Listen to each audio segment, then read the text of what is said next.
Tercer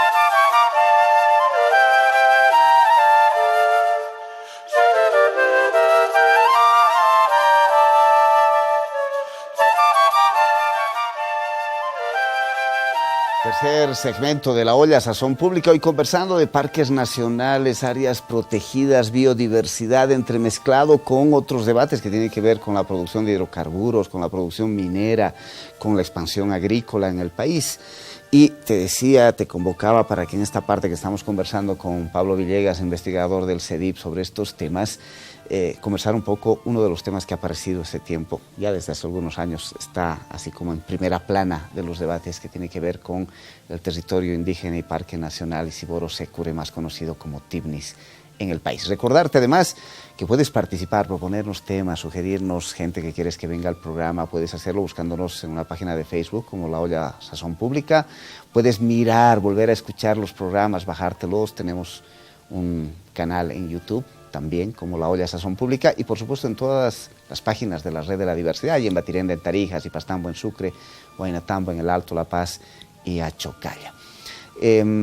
Para intentar comprender desde esta perspectiva de biodiversidad, parque nacional cruzado por territorio indígena, ¿cuál es la importancia en este país que tiene el TIBNIS, Pablo? Si vemos si pudieran poner el mapa, no sé, claro que sí. A ver, vamos a tener que ir recorriendo. Ese, correcto. Ahí nosotros podemos ver la mancha amarilla y roja, que está sobre todo en Santa Cruz. Los puntos rojos son los de mayor deforestación y los amarillos de menor, pero los dos colores son área deforestada, ¿no? Y si vemos la mancha, tiene una especie de lengüeta al que se va hacia la izquierda, va subiendo hacia el norte, el noroeste, para ser precisos, y se detiene. Donde se detiene es el TIBNIS. Si seguimos subiendo, está verde, verde, verde, y llegamos otra vez a otra área una mancha roja. Más pequeña, pero una mancha roja. Una mancha roja. Y a la derecha de la mancha hay una línea también de puntos, ¿no? Bueno, yo sé de memoria, no puedo ver.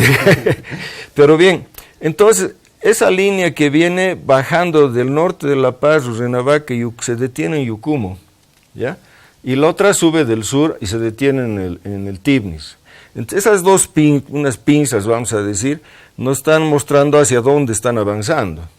Ahora, ¿qué significa esto? Lo que nos está mostrando es que, inclusive tomando toda la cordillera de los Andes en Sudamérica, está intervenida, mayor o menormente intervenida. Pero esa mancha verde que vieron de lo que era el TIBNIS, donde el TIBNIS es parte de la línea verde, es de las mejor conservadas del continente, y como dice la evaluación ambiental estratégica que se hizo el 2012, es la única área donde no hay habitantes en el pie de monte, que es donde la falda del cerro, digamos, ¿no? Que no hay. Quiere decir que, y si vemos, quiere decir que que toda nuestra cordillera ya ha sido intervenida, y esto es lo que tenemos conservado, es lo último, ¿ya? Y si vemos el resto del territorio, inclusive cuando podemos avanzar, por favor, al siguiente mapa. Al siguiente mapa. Ahí tenemos los puntos rojos, y este es un poquito antiguo porque ahora ha avanzado más, son los puntos donde hay fuego, ¿ya? El del 2015 es más denso. Entonces, vemos que el medio ambiente boliviano en este tiempo está ha entrado en profundo curso de transformación, y este fuego nos está diciendo qué es lo que está pasando. O sea, se está quemando, en otras palabras, ¿no? Pero volvemos a ver otra vez el TIBNIS. Perdón, el fuego aumenta como posibilidad. Hemos tenido varias noticias de incendios los últimos años, mucho más que antes, en parte porque perdemos regiones como el TIBNIS que le aportan humedad al ambiente. Al darle mayor sequedad, hay mayor probabilidad de fuego, y al generarse deforestación, generas una mata más secable y se produce un tipo de fuego mayor. ¿Tiene que ver con eso también? Claro, tiene que ver. O sea, el fuego es terrible, y si vemos, a propósito de los incendios, ¿te acuerdas el incendio de Sama? Acaba de pasar en Tarija hace poco. Acaba de pasar, y eso nos muestra qué pasó con la economía nacional. Tarija era el departamento más rico, y cuando se incendia no tienen con qué apagar. ¿te das cuenta? Y eso, Sama, es una de sus fuentes de agua, ¿ya? Y ahora, por ejemplo, para entender el problema del fuego, sabemos que apresaron una señora, ¿no? Sí, entonces, que habría dado inicio al fuego. habría dado inicio. Quemando basura en su claro, terreno. esto está ocultando una cuestión muy importante, que el origen del fuego en su gran mayor parte son fuegos autorizados. Entonces hay un biólogo muy conocido en el país, Donovan Osorio, entonces yo le muestro dos mapas. El primer mapa donde los puntos de fuego en Sama eran menos y el otro donde ya está ardiendo. Y él me dice la causa es el primer mapa. O sea, no es la señora, es esta política de autorizar fuegos, pero además sin la capacidad institucional de controlar. O sea, como te digo, si era el departamento más rico y no tiene con qué apagar el fuego, eso te dice todo. ¿No es cierto? Volvamos al Timnis. Sí, volvamos al ¿Por qué Timnis. es tan importante el Timnis, además de esta última reserva de mancha verde que nos mostrabas en el mapa? ¿Y qué más está? Ya es por eso. Se ha dicho que el Timnis era un área ya deforestada, etcétera, pero sin base científica, y el 2012 el mismo Ministerio de Medio Ambiente contrató la evaluación ambiental estratégica que se hacen con equipos científicos multidisciplinarios. Y el resultado de este estudio es que está bien conservado, y lo que te dije, es un área única en Latinoamérica, en Sudamérica, ¿no? Entonces, si partimos del hecho de que estas áreas de mega diversas encierran una gran riqueza, no invaluable hasta el momento por nuestro retraso, y si vemos en el mapa que es el área mejor conservada, entonces ahí ya tienes una razón para no tocarlo. Y para investigar y sacarle las riquezas que son mayores que el gas o la coca o el oro, etcétera, etcétera, ¿no? Eso por una parte, sí, por ese potencial económico. Por otra parte, están los servicios que presta el Timnis a las áreas inundables más abajo, que frena las inundaciones. O sea, este bosque evita que haya mayores inundaciones. Todos los años o en ciclos de 3, 4 años sufrimos inundaciones en lo que se conoce como la llanura de Mojos, Trinidad, ahí. Claro. Tú dices, si no hubiera el Timnis, las inundaciones serían todavía mucho más terribles. Mucho más terribles, ¿no? El Timnis y el resto que se está deforestando. Y para Cochabamba, que está al otro lado del cerro, ¿ya? Porque así está, al otro lado de la cordillera está Cochabamba con su cuenquita pequeña que es la del Misicuni, donde el país ya ha invertido como 500 millones de dólares y todavía no da agua, ¿no? Entonces, de la parte alta de estas selvas depende la lluvia al otro lado, ¿ya? Entonces, destruyes esto y va a aumentar las sequías en el otro lado, ¿ya? O sea, Cochabamba depende de las lluvias que produce el Timnis. Que produce la parte alta, alta del Timnis, pero esa parte alta no va a sobrevivir si vos destruyes lo de abajo. O sea, ¿no? Entonces, esta parte alta, y lo mismo La Paz depende de los bosques altos, de yungas, y las puntas, de lo que digamos, puntas de los cerros, que son como una especie de esponjas de agua. Entonces, bueno, es un trabajo de Osorio, como dije, y entonces depende no solamente de las inundaciones, sino las que estamos sufriendo sequías, ¿te das cuenta?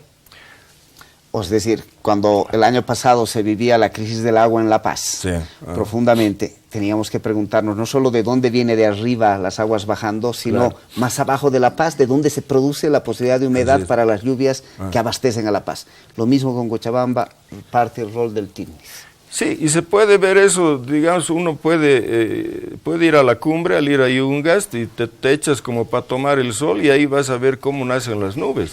Es decir, el agua sube, el aire caliente está subiendo de Yungas, llega a la cumbre y se condensa y ves nacer la nube. Y esas nubes van hacia Chacaltay, al lado de Villa Fátima, etcétera, y dan lluvia a La Paz. Último temita, porque ya no nos queda mucho tiempo en el programa. Para cerrar esta parte del tema, todavía seguir el programa. Y entonces, en todo esto, ¿qué tiene que ver con la gestión de estos parques nacionales, áreas protegidas? Bien, tenemos varias décadas de áreas protegidas y, por ejemplo, una de las cosas que más se ha hablado era de fomentar el turismo y esto ha avanzado muy poco. Y lo que ha avanzado ha sido muy inestable, ¿ya? Esporádico y como te dije, a precios que no son para la población nacional. Y claro, eso te muestra que, por ejemplo, hay áreas protegidas como Pilón Lajas que se pasó años elaborando un reglamento de turismo y no sé si ya finalmente lo tienen, ¿te das cuenta? Entonces ha habido una falta de capacidad de gestión muy grande y, por ejemplo, gran parte de las áreas protegidas tienen población que vive adentro. Entonces, si a esa población que vive adentro le pones restricciones, entonces tienes que apoyar económicamente para desarrollar un tipo de economía acorde al lugar donde están viviendo, para evitar que agarren motosierra y vendan la madera que está ahí adentro, ¿te das cuenta? Pero ha habido casi cero comprensión del tipo de economía que tenían estas poblaciones, pues son poblaciones que están en economía de cazadores y recolectores, ¿te das cuenta? Entonces ahí no puedes ir a introducir, por ejemplo, cultivo de caña, ¿no? Porque vas a arrasar o ganado, por ejemplo, ¿no? Como hay una autoridad al Timnis a regalar vaquillas, ¿no? Entonces, eso por una parte, es decir, ¿cómo ayudas a la gente que vive adentro? Y ahí se ha avanzado muy poco. El otro aspecto es, y el que está encargado de las áreas protegidas es el CERNAP, ¿ya? Pero si vemos... Servicio Nacional de Áreas Protegidas. De áreas protegidas, y hay dos problemas graves por el apuro, vamos a nombrar. Su presupuesto del 2017 muestra un problema histórico del CERNAP. El TGN responde por un 20% del presupuesto, y la cooperación de Dinamarca por más, 24%. Y después una serie de pequeñas fuentes, ¿ya? Entonces, primero, un CERNAP no puede funcionar con pequeñas, o sea, tiene que ser enteramente financiado por el Estado para tener además autonomía de gestión y no depender de 20 pequeños financiamientos que además vos sabes que fallan, ¿no es cierto? Y ahora, en estos tiempos, tiene, entre sus financiadores, tiene empresas a las cuales tiene que controlar. Por ejemplo, ENDE y EPFB, ¿ya? Y EPFB no hace méritos por conservar el medio ambiente, sino por perforar y sacar petróleo. Entonces, si al gato le das que cuide como es, al ratón se lo come, pues. Entonces, buena parte del presupuesto del CERNAP depende de este tipo de fuentes que no están interesadas y no pueden estar interesadas en conservar el medio ambiente porque su función es otra. Ese es uno de los problemas. El otro problema es que las áreas protegidas necesitan un servicio que sea netamente técnico, o sea, de alta calidad científica, ¿ya?